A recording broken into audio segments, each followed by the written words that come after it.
أفمن زين له سوء عمله فرآه حسنا فإن الله يضل من يشاء ويهدي من يشاء فلا تذهب نفسك عليهم حسرات إن الله عليم بما يصنعون۔ سورۃ فاطر کی اس آیت نمبر 8 میں یہ فرمایا کہ کیا وہ شخص کہ جس کے لیے اس کا گناہ، اس کا برا عمل خوبصورت بنا دیا گیا ہے اور وہ اسے اچھا دیکھتا ہے، کیا وہ اس شخص کی طرح ہو سکتا ہے کہ جو کیا ہے مسلم ہے؟ کیا جس شخص کے لیے گناہ کو مزین کر دیا گیا ہو، خوبصورت بنا دیا گیا ہو اور وہ اسے اچھا سمجھتا ہو، کیونکہ ایسے لوگ ہیں جو گناہ کو گناہ نہیں سمجھتے، گناہ کرتے ہیں، گناہ کو گناہ نہیں سمجھتے بلکہ یہ سمجھتے ہیں کہ یہ اچھا عمل ہے، یہ صحیح عمل ہے، درست عمل ہے، میرے نزدیک تو یہی عمل ٹھیک ہے، وہ اس طرح سمجھتے ہیں۔ تو کیا گناہ کو جس کے لیے مزین کر دیا گیا ہو تو کیا اس کے لیے گناہ کا کام کرنا یہ بہتر ہو سکتا ہے؟ یہ ہرگز بہتر نہیں ہو سکتا۔ اور جو لوگ اللہ رب العالمین کی طرف سے ہدایت یافتہ ہے، جو لوگ صحیح راستے پر ہیں، وہ لوگ گناہ کو کس نظر سے دیکھتے ہیں اور نیکی کے کام کو کس نظر سے دیکھتے ہیں، کیونکہ اللہ رب العالمین نے ہر ایک کو صلاحیت دی ہے، عقل دیا ہے، وہ صحیح اور غلط میں تمیز کر سکتا ہے۔ یہ فطری صلاحیت اللہ رب العالمین نے انسان کو دی ہے۔ تو جو انسان اس فطری صلاحیت کو بروئے کار لاتا ہے، اس کو استعمال کرتا ہے، تو وہ غلط اور صحیح میں تمیز کر سکتا ہے، اور جو اس فطری صلاحیت سے فائدہ نہیں اٹھاتا، اسے بروئے کار نہیں لاتا، اس سے استفادہ نہیں کرتا، تو وہ کبھی غلط اور صحیح میں تمیز نہیں کر سکتا۔ وہ غلط کو بھی درست سمجھنے لگتا ہے، وہ یہ سمجھتا ہے کہ جو شرک وہ کرتا ہے وہ سمجھتا ہے کہ یہ درست ہے، یہ صحیح ہے، اس پر کامیابی ہے۔ اور ایسے بھی لوگ ہیں بے حیائی کے فحش کام کرتے ہیں، اسے بھی وہ گناہ تصور نہیں کرتے، کہتے ہیں کہ یہی ٹھیک ہے، یہی درست ہے۔ یہ کام ان کے لیے کس نے مزین کر دیا ہے؟ ایسے لوگ ہیں جو حرام کھاتے ہیں، سانپ کھاتے ہیں، چمگادڑ کھاتے ہیں اور پتہ نہیں کیا کیا نہیں کھاتے، جن کا ہم تصور نہیں کر سکتے ان کے کھانے کا۔ تو وہ لوگ ایسا کیوں کرتے ہیں؟ یہ ان کے لیے مزین کر دیا گیا ہے، ان کے لیے خوبصورت بنا دیا گیا ہے کہ یہ ٹھیک ہے۔ وہ حلال و حرام کی تمیز نہیں کرتے، چاہے دنیا میں بھی ان کا نقصان ہوتا ہو اور آخرت ان کی تباہ ہو، لیکن وہ ان کی فکر نہیں کرتے۔ تو یہ کس نے ان کے لیے گناہوں کو مزین کر دیا ہے؟ وہ کون ہے؟ اس کا ذکر کریں۔ اور جو صحیح ہدایت یافتہ لوگ ہیں وہ گناہ کو گناہ سمجھتے ہیں، اس کو نافرمانی سمجھتے ہیں، ان کے قریب نہیں جاتے، اپنے آپ کو بچا کر رکھتے ہیں۔ جیسا کہ سیدنا عمر رضی اللہ تعالیٰ عنہ نے مفسر قرآن ابی بن کعب رضی اللہ تعالیٰ عنہ سے پوچھا کہ تقویٰ کی تعریف کیا ہے، تقویٰ کسے کہتے ہیں؟ تو مفسر قرآن نے کہا کہ اے امیر المومنین، کیا آپ کا کسی ایسے راستے سے گزر ہوا ہے کہ دونوں طرف کانٹے ہی کانٹے ہو؟ کہا ہاں، پہاڑوں میں اس قسم کے راستے ہوتے ہیں اور ایسے راستوں سے گزر ہوا ہے، کئی بار گزرا ہوں۔ کہا کس طریقے سے گزرے ہو؟ کہا اپنے آپ کو بچاتے ہوئے اور اپنے کپڑے کو سمیٹتے ہوئے کہ کہیں مجھے تکلیف نہ پہنچے اور کپڑوں کو کوئی ضرر نہ پہنچے۔ کہا اسی طرح گناہ سے اپنے آپ کو بچا کر رکھنا کہ انسان گناہ کے قریب نہ جائے، اپنے آپ کو بچا کر رکھے، یہ تقویٰ ہے۔ ان کاموں سے بچا کر رکھے جن کاموں سے اللہ رب العالمین نے منع کیا۔ اور یہ ہدایت یافتہ لوگ نیک اعمال کو نیک اعمال سمجھتے ہیں، صالح اعمال سمجھتے ہیں، اجر و ثواب والے کام سمجھتے ہیں اور اس پر پھر شوق سے ذوق سے عمل کرتے ہیں۔ اس آیت مبارکہ میں اللہ رب العالمین نے فرمایا افمن زین لہ، کیا وہ شخص کہ جس کے لیے مزین کر دیا گیا ہو، خوبصورت کر دیا گیا ہو، سوء عمل، اس کا برا عمل، کیا وہ شخص جس کے لیے اس کا برا عمل مزین کر دیا گیا ہو، خوبصورت بنا دیا گیا ہو، کس نے خوبصورت کر دیا ہو؟ شیطان نے۔ شیطان وسوسے ڈالتا ہے کہ یہ بے حیائی نہیں، یہ تو یہ ہے، یہ حرام نہیں، یہ تو دنیا کے مزے ہیں، عیش و عشرت ہے، یہ ہے وہ ہے۔ دھوکہ دیتا ہے شیطان انسان کو اور گناہ کا کام اس کے لیے مزین کر دیتا ہے۔ تو اللہ رب العالمین نے فرمایا افمن زین لہو، کیا وہ شخص کہ جس کے لیے مزین کر دیا گیا ہو سوء عملہ، اس کا برا عمل، فرآہ حسنا، وہ اسے اچھا دیکھتا ہے، اسے صحیح دیکھتا ہے کہ یہ صحیح ہے، درست ہے، یہی حق ہے، یہی برحق ہے، برے اعمال کو وہ خوبصورت دیکھتا ہے، تو کیا وہ اس شخص کی طرح ہو سکتا ہے کہ جو اللہ کی طرف سے ہدایت یافتہ ہے وہ گناہ اور نیکی میں تمیز کر سکتا ہو؟ ایک شخص وہ ہے جو گناہ اور نیکی میں، گناہ کے کام میں، نیکی کے کام میں تمیز نہیں کر سکتا ہے، دوسرا وہ ہے جو تمیز کر سکتا ہے۔ یہ دونوں برابر ہو سکتے ہیں؟ ہرگز برابر نہیں ہو سکتے۔ تو شیطان انسان کے لیے برے اعمال مزین کرتا ہے۔ آپ دیکھتے نہیں، آپ دنیا میں نظر دوڑائیں اور دیکھیے کہ جو بھی لوگ فحاشی کے کام کرتے ہیں، عریانی کے کام کرتے ہیں، تو کیا وہ انہیں برا کام سمجھتے ہیں؟ ہرگز نہیں، وہ انہیں اپنے لیے فائدہ مند سمجھتے ہیں۔ اور کتنے لوگ ہیں جو ایسے کاموں کو پسند کرتے ہیں۔ شیطان اتنا خطرناک دشمن ہے کہ گناہ کو انسان کے لیے مزین کر کے پیش کر دیتا ہے، خوبصورت بنا کر کے پیش کر دیتا ہے کہ یہ ٹھیک ہے، یہ صحیح ہے، یہ درست ہے۔ کفر اور شرک کو انسان کے لیے مزین کر دیتا ہے، اور یہ اس نے شروع سے، ابتدا سے کہا تھا کہ میں گناہ کو، کفر کو، شرک کو، بے حیائی کو، عریانی کو، فحش کے کاموں کو، ہر قسم کے گناہ انسان کے لیے مزین کر کے پیش کروں گا اور اس انسان کو گمراہ کر کے رکھ دوں گا۔ یہ شیطان نے کہا تھا، اس کا ذکر اللہ رب العالمین نے اپنی کتاب میں، اپنے کلام میں، قرآن مجید میں کیا ہے۔ قال رب بما اغویتنی، شیطان نے کہا تھا کہ اے میرے رب، اس وجہ سے کہ تو نے مجھے گمراہ کیا ہے، لأزینن لہم فی الارض، میں مزین کر دوں گا ان کے لیے زمین میں، مزین کر کے خوبصورت بنا کر کے پیش کروں گا اس انسان کے لیے۔ کیا خوبصورت بنا کر کے پیش کروں گا؟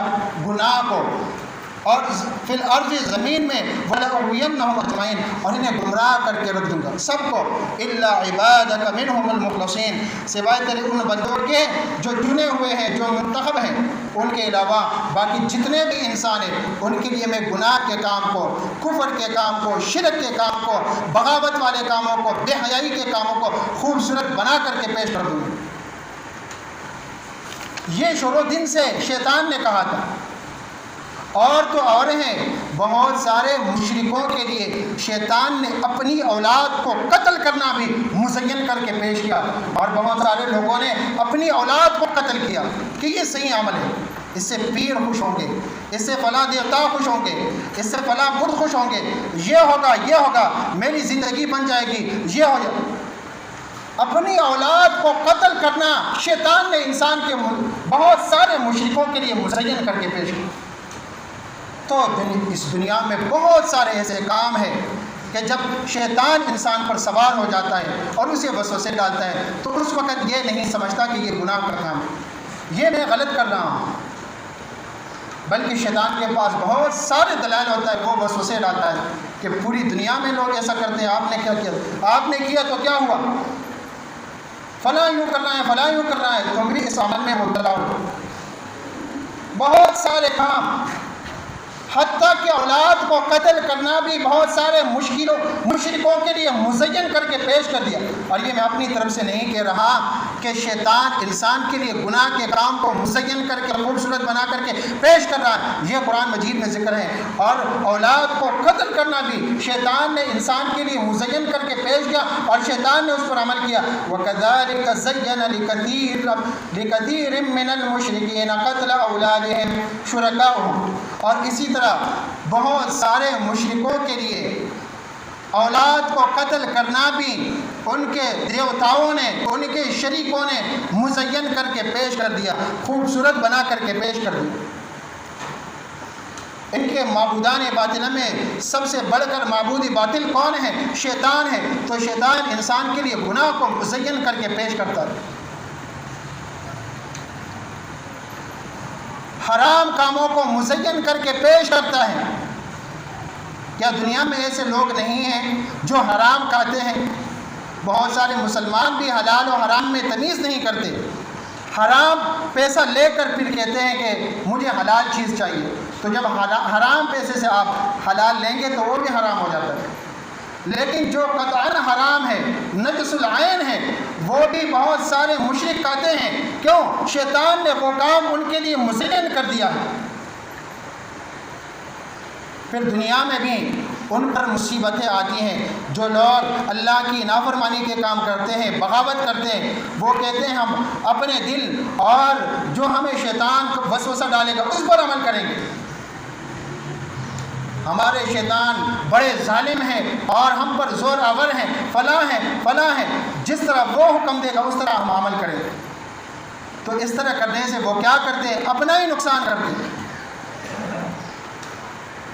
حتیٰ کہ اپنی اولاد کو زندہ گالنا بھی، زندہ میں نے کہا قتل کرنا، وہ بھی مزین کیا کہ اس سے پیر صاحب خوش ہوں گے، دیوتا خوش ہوگا، یہ ہوگا، فلاں بدھ اس کے نذرانے کے طور پر، اس کے منت کے طور پر اپنی اولاد کو قتل کیا گیا ہے۔ تاریخ میں پہلے بھی اور آج بھی ایسے لوگ موجود ہیں۔ وہ کہتے ہیں ہم اس کی قربانی دیتے ہیں۔ اور ایسا بھی ہے کہ زندہ اپنی بچیوں کو زندہ درگور بھی کیا گیا۔ کس نے یہ کام پر ان کو اکسایا؟ شیطان نے۔ تو اس آیت میں اللہ رب العالمین نے فرمایا ہے کہ شیطان انسان کے لیے گناہ کے کام کو مزین کر کے پیش کر دیتا ہے اور پھر دن رات اس میں لگا رہتا ہے۔ جب دیکھتا رہتا ہے کہ یہ کام ہو رہا ہے، کفار کر رہے ہیں، مشرکین کر رہے ہیں، چین میں ہو رہا ہے، فلاں ملک میں ہو رہا ہے، تو وہ انسان کو سگنل دیتا ہے کہ آپ بھی ایسا کریں۔ تو مسلمان بھی دیکھ کر ان کے طریقوں پر عمل کرتے ہیں۔ اور فرعون کے لیے شیطان نے مزین کیا کہ بنی اسرائیل کی اولادوں کو قتل کیا جائے۔ وہ بنی اسرائیل کی اولاد کو قتل کر دیتا تھا، انہیں قتل کرواتا تھا اور اسے برا نہیں سمجھتا تھا بلکہ اچھا سمجھتا تھا۔ قرآن مجید میں وَكَذَلِكَ زُيِّنَ لِفِرْعَوْنَ سُوءُ عَمَلِهِ، اور اسی طرح خوبصورت بنا دیا گیا تھا فرعون کے لیے اس کا برا عمل، اس کا گناہ والا کام خوشنما بنا دیا گیا تھا۔ یہ کس نے کیا تھا؟ یہ شیطان نے کیا تھا کہ شیطان اس طرح کے کام کرتا ہے جو ہمارا ازلی اور ابدی دشمن ہے۔ تو اللہ رب العالمین نے سورۃ فاطر کی اس آیت نمبر 8 میں یہ فرمایا کہ کیا وہ شخص کہ جس کے لیے اس کا گناہ، اس کا برا عمل خوبصورت بنا دیا گیا ہے اور وہ اسے اچھا دیکھتا ہے، کیا وہ اس شخص کی طرح ہو سکتا ہے کہ جو کیا ہے؟ مسلم ہے، قرآن کا تابعدار ہے۔ ہمیں فخر ہے کہ ہمارے پاس قرآن ہے اور نبی کا فرمان ہے۔ ہم اس سے سیکھتے ہیں کہ یہ حلال ہے اور یہ حرام ہے، حلال کو اپناتے ہیں، اس سے استفادہ کرتے ہیں، فائدہ اٹھاتے ہیں، اور حرام کے قریب بھی نہیں جاتے چاہے دنیاوی اس کے فوائد ہو۔ لیکن ہم جانتے ہیں کہ جو چیز اللہ رب العالمین نے ہم پر حرام قرار دیا ہے وہ یقیناً ہمارے لیے نقصان دہ ہے، اس دنیا میں بھی اور آخرت میں بھی۔ تو اللہ رب العالمین نے فرمایا فَإِنَّ اللَّهَ يُضِلُّ مَن يَشَاءُ، اللہ رب العالمین جسے چاہتا ہے گمراہ کرتا ہے، وَيَهْدِي مَن يَشَاءُ، اور ہدایت دیتا ہے جسے وہ چاہتا ہے۔ اللہ رب العالمین جس کو گمراہ کرنا چاہتا ہے اسے گمراہ کر دیتا ہے اور جسے ہدایت دینا چاہتا ہے اسے ہدایت دیتا ہے۔ اللہ سبحانہ و تعالیٰ اپنے کامل عدل سے اپنی سنت کے مطابق اس کو گمراہ کرتا ہے جو گمراہی کے لائق ہے، جو گمراہی کے مستحق ہیں، جنہوں نے اپنے اعمال سے، اپنے کرتوتوں سے، اپنے شرک سے، اپنے کفر سے، اپنے بغض و عداوت سے اور اپنی نافرمانی سے ثابت کر دیا ہے کہ ہم گمراہی کے مستحق ہیں، ہم ہدایت کے مستحق نہیں۔ تو ایسے لوگوں کو اللہ رب العالمین گمراہ کر دیتا ہے۔ اور اللہ رب العالمین اپنے فضل و کرم سے، دیکھو، گمراہ اپنے کامل عدل سے کرتا ہے اور ہدایت اپنے فضل و کرم سے دیتا ہے اسے جسے اللہ رب العالمین چاہتا ہے۔ تو ہم مسلمان ہیں، ہمارے پاس دین اسلام ہے، تو یہ ہمارا کمال نہیں، یہ اللہ کا فضل و کرم ہے ہم پر۔ ہمیں شکر ادا کرنا چاہیے کہ ہم ان لوگوں کی طرح نہیں ہیں کہ جو سانپ اور چمگادڑ اور بچھو کھا جاتے ہیں، اور ان لوگوں کی طرح نہیں جو بتوں کو سجدہ کرتے ہیں، ان لوگوں کی طرح نہیں جو کفر اور شرک اور بہائی کے کاموں میں مصروف ہیں۔ اللہ رب العالمین نے ہمیں مسلمان گھروں میں پیدا کیا ہے، تو یہ اللہ رب العالمین کا ہم پر فضل اور احسان ہے، ہم اس کی قدر کریں گے۔ ورنہ اگر اللہ چاہتا ہمیں چین کے کسی مشرک گھرانے میں پیدا کر دیتا، امریکہ کے کسی کافر گھرانے میں پیدا کر دیتا، تو ہم کیا کر سکتے؟ کچھ بھی تو نہیں۔ تو اگر ہم مسلمان گھرانوں میں پیدا ہوئے، اللہ رب العالمین نے ہمیں اسلام کی نعمت سے نوازا ہے، تو یہ ہم پر اللہ رب العالمین کا فضل اور احسان ہے۔ ہم حلال کھاتے ہیں، سانپ اور چمگادڑ وغیرہ نہیں کھاتے، تو یہ ہم پر اللہ رب العالمین کا احسان ہے۔ ورنہ ایسے لوگ ہیں جو ہماری طرح نظر آتے ہیں، ان کے ہاتھ پاؤں اور جو ہے ہماری طرح وہ انسان ہیں، لیکن عملاً وہ انسان نہیں، وہ جانوروں سے بھی بدتر ہے۔ تو اللہ رب العالمین نے یہاں فرمایا فَإِنَّ اللَّهَ يُضِلُّ مَن يَشَاءُ، اللہ رب العالمین اپنے کامل عدل سے اسے گمراہ کرتا ہے جسے گمراہ کرنا چاہتا ہے، وَيَهْدِي مَن يَشَاءُ، اور اپنے فضل اور کرم سے اور اپنے احسان سے اسے ہدایت دیتا ہے جسے وہ چاہتا ہے۔ فَلَا تَذْهَبْ نَفْسُكَ عَلَيْهِمْ حَسَرَاتٍ، پس نہ جاتی رہے آپ کی جان مبارک ان پر افسوس کرتے ہوئے، ان کے شرک کے کام دیکھ کر، ان کے کفر کے کام دیکھ کر، ان پر غم کرتے ہوئے، ان پر افسوس کرتے ہوئے آپ کی جان نہ چلی جائے، کیونکہ نبی کریم رحمت للعالمین صلی اللہ علیہ وسلم دنیا میں دیکھتے ہیں کہ لوگ شرک میں مبتلا ہے، کفر میں مبتلا ہے، تو نبی کریم صلی اللہ علیہ وسلم کے قلب اطہر میں درد اٹھتا تھا کہ کاش یہ لوگ مسلمان ہوتے، کاش یہ لوگ قرآن اور حدیث پر عمل کرنے والے ہوتے، کاش یہ لوگ اسلام پر عمل کرنے والے ہوتے، کاش یہ لوگ کفر اور شرک کے راستوں پر نہ چلتے۔ نبی کریم صلی اللہ علیہ وسلم ان پر غم کرتے، افسوس کرتے، تو اللہ رب العالمین نے اس آیت مبارکہ میں تسلی دی کہ اتنا غم، اتنی افسوس نہ کرے کہ آپ کی جان کو خطرہ ہو جائے۔ اور یہ مضمون اللہ رب العالمین نے قرآن مجید کے کئی مقامات پر بیان کیا ہے، جیسا کہ سورۃ الکہف میں اللہ رب العالمین نے فرمایا ہے فَلَعَلَّكَ بَاخِعٌ نَفْسَكَ عَلَىٰ آثَارِهِمْ إِن لَّمْ يُؤْمِنُوا بِهَٰذَا الْحَدِيثِ أَسَفًا، اور سورۃ الشعراء کی آیت نمبر 3 میں ہے لَعَلَّكَ بَاخِعٌ نَفْسَكَ أَلَّا يَكُونُوا مُؤْمِنِينَ۔ اور یہاں سورۃ فاطر کی آیت نمبر 8 کی جو ہم تفسیر کر رہے ہیں، اس میں اللہ رب العالمین نے فرمایا ہے فَلَا تَذْهَبْ، پس نہ چلی جائے نفسُکَ، آپ کی جان مبارک علیہم ان پر حسرات، افسوس کرتے ہوئے، ان اللہ علیم بما یصنعون، بلا شبہ یقیناً اللہ تعالیٰ بخوبی واقف ہے اس سے جو کچھ وہ کرتے ہیں، جو کچھ وہ کرتے ہیں ان کے اعمال سے اللہ رب العالمین بخوبی واقف ہے، ان کے ہر قول سے، ان کے ہر فعل سے اللہ رب العالمین باخبر ہیں، اللہ رب العالمین ان کے ہر عمل سے واقف ہے۔ تو اس جملے میں سرنزش ہے، تنبیہ ہے اور شدید وعید ہے کہ جو تم کرتوتیں کر رہے ہو، جو تم شرک اور کفر کے کام کر رہے ہو، تمہارے تمام کاموں سے اللہ رب العالمین باخبر ہے۔ اللہ رب العالمین تمہیں تمہارے ان کرتوتوں کے، ان جرموں کے، ان کفر اور شرک اور بے حیائی اور فحش کاموں کے اللہ رب العالمین تمہیں ضرور سزا دے گا۔ اللہ رب العالمین سے دعا ہے کہ اللہ رب العالمین ہمیں کفر اور شرک سے بچائے، اللہ رب العالمین ہمیں بے حیائی سے بچائے، اللہ رب العالمین ہمیں اسلام کے قدر کرنے کی توفیق عطا فرمائے، اللہ رب العالمین ہمیں اسلام پر استقامت کی توفیق عطا فرمائے، اللہ رب العالمین ہمیں دنیا اور آخرت میں اپنے عذابوں سے بچائے۔ آمین۔ وآخر دعوانا الحمدللہ۔